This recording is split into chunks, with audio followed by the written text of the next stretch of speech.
Whilst F1 driver lineups are normally steady, there have been times when drivers have been dropped mid-season. This most commonly involves drivers racing for the sport's slower teams, but on several occasions, there have been high-profile driver swaps involving the sport's big names. Today, we are going to look at 5 of those shocking situations. Keep watching to find out how the current world champion got his street strangely. Schumacher for Moreno. Brazilian driver Roberto Moreno's F1 career looked to be in jeopardy when his Euro-Brun team withdrew with just 2 races of the 1990 season remaining, leaving him without a seat for the penultimate and then final round. However, he was able to race in the final 2 Grand Prix of the season for Benetton after their driver Alessandro Nannini was injured in a helicopter crash. Moreno managed to score a podium, his first in F1, in his first race for Benetton, impressing the team who signed him to a full-time contract for 1991.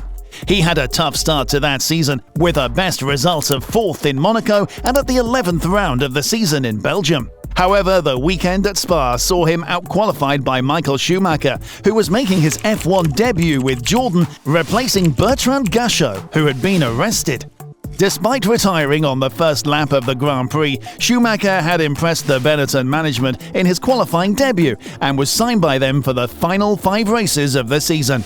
Jordan attempted to block the switch as they felt they had an agreement to keep him for the remainder of the season, but the move went ahead.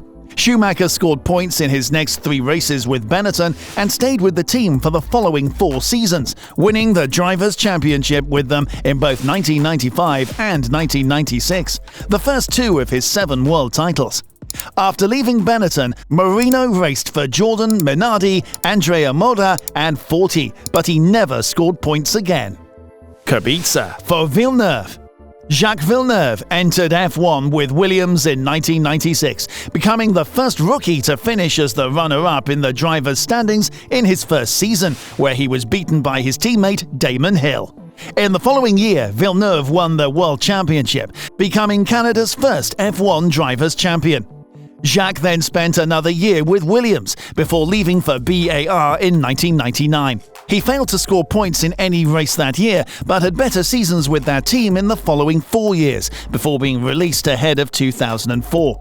In mid-2004, he signed a contract to race for Sauber in 2005 and 2006, and he had a decent first season with the team, scoring only 2 points less than his teammate Felipe Massa. BMW took over the team in 2006 and were unhappy with Villeneuve's performances, which saw him outscored by his teammate Nick Heidfeld over the first 12 rounds.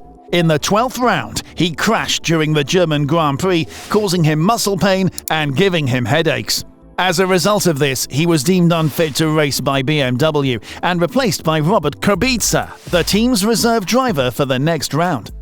Kubica made his debut in Hungary, becoming Poland's first F1 driver, where he finished 7th but was disqualified due to a technical infringement.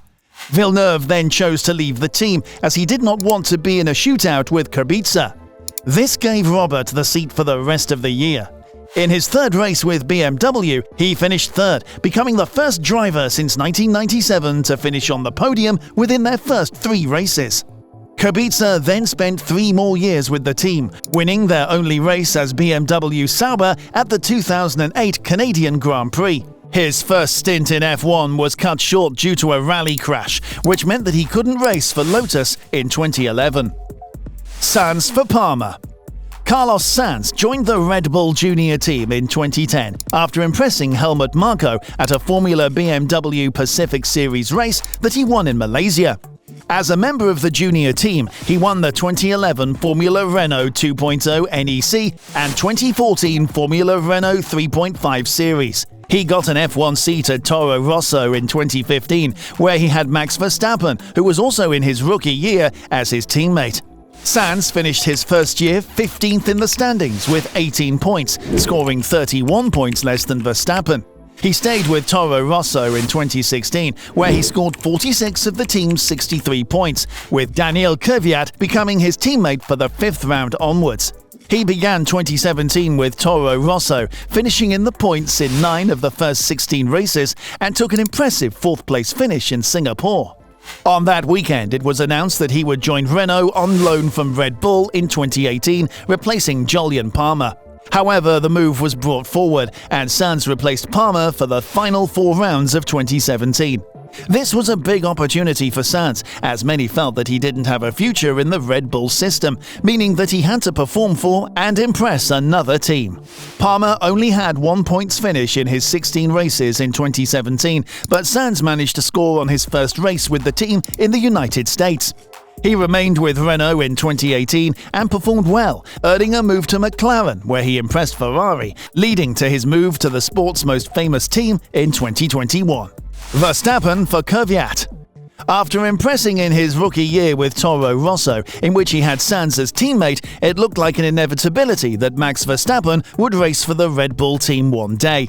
The Dutchman had been a member of their junior team since 2014 and was quickly promoted to F1, skipping F2 level entirely. In his first year in F1, he became the youngest driver to start a race and score points.